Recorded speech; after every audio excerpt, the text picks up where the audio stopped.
keep that picture on my wall, just to remind me how many boys and girls still need my help.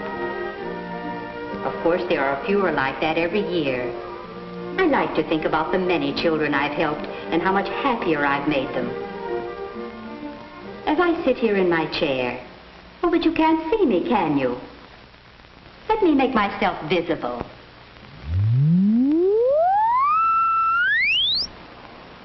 There.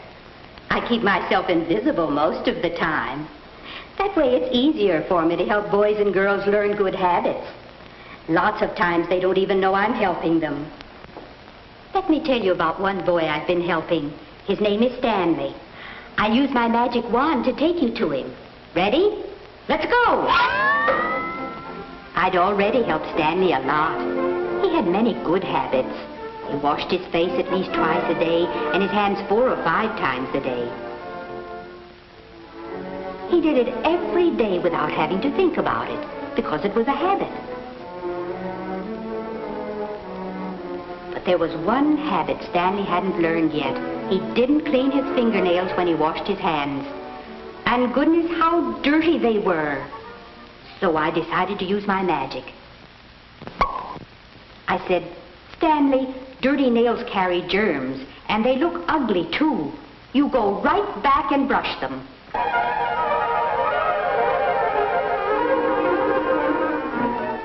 Stanley learned that a good scrubbing with a stiff fingernail brush every morning and night at least made his nails clean and neat.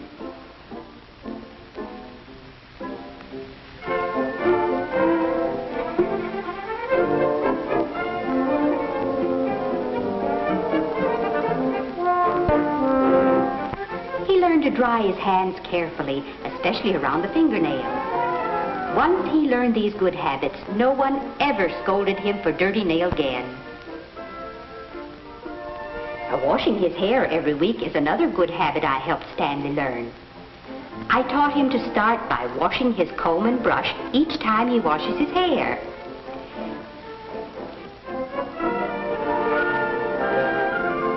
There are always hairs in a hairbrush. I'll tell you why in a moment. After they're out, he washes his comb and brush in soapy water and then rinses every bit of soap out. He washes his hair under the shower. Warm water, a mild soap or shampoo, and plenty of gentle rubbing is all it takes.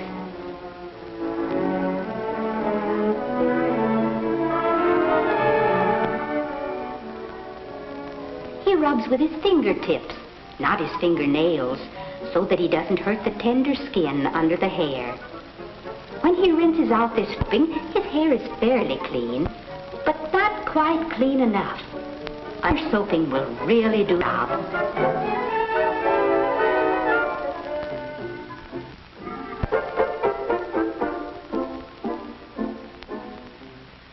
And plenty of rinse.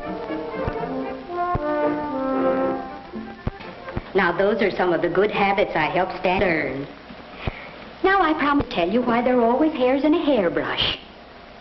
Suppose you had magic eyes, and when you looked in the mirror, you could see closer and closer and closer. And suppose you could see right through your skin and see the root that a hair grows from.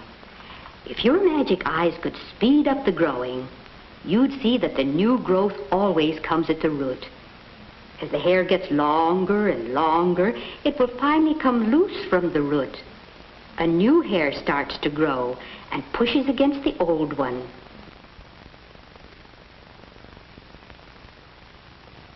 Brushing pulls out the old hair and leaves more room for the new one. If your magic eyes look closer, they'd see little sacs on each hair. These sacs make which protects your skin and hair from getting too dry. To spread this oil all over your hair and makes it glossy and pretty.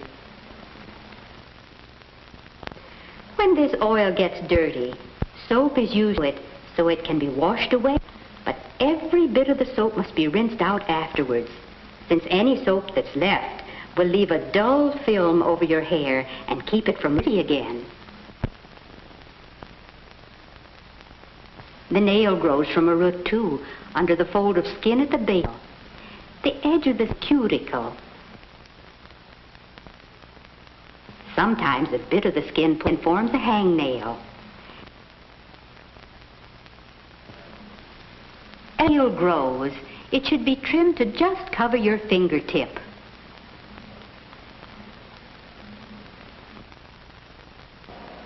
Now, your hair can get sick. If you notice anything, be sure to tell your parents or teacher about it right away. It may be a disease called ringworm.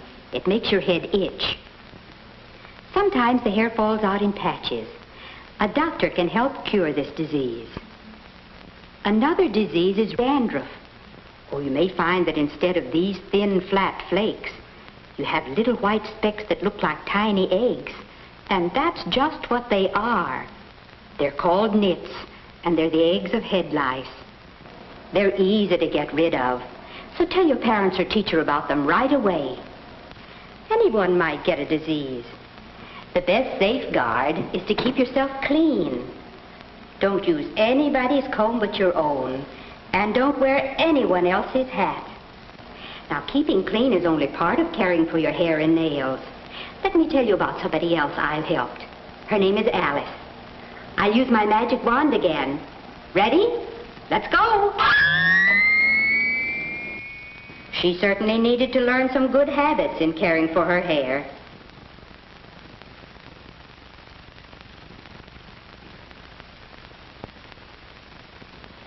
So I used my magic.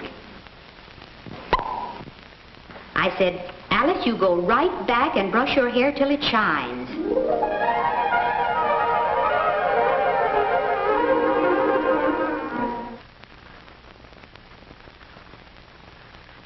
So I helped her learn the habit of brushing her hair every night, 100 strokes or more.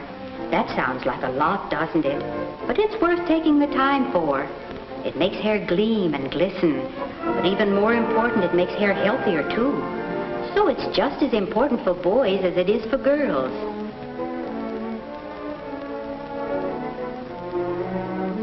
I've helped many boys and girls learn that habit.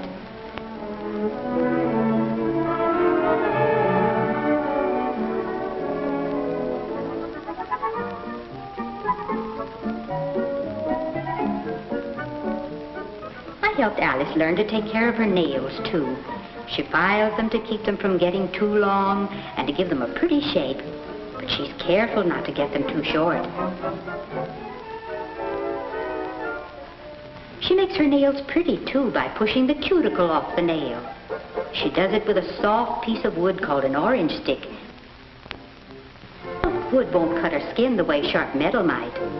A cuticle oil softens the cuticle, makes it easier to push back.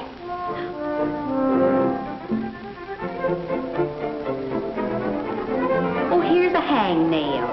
Hangnails are really nails. They're pieces of skin that start to pull away from the nail. Drying your fingers well helps prevent hangnails. I helped Alice learn the habit of cutting them off with a scissors instead of pulling might take off too much. Feel good to think about Alice, and all the girls help to learn good habits. Once you've learned a good habit, it'll work for you all your life. Such little things as brushing your nails clean when you wash your hands, hair every week, or oftener if it needs it. Brushing your hair at strokes every day, whether you're a boy or girl. And keeping your nails trimmed, not too long and not too short. Those are some good habits that many boys and girls have already learned. But there are still some who need my help.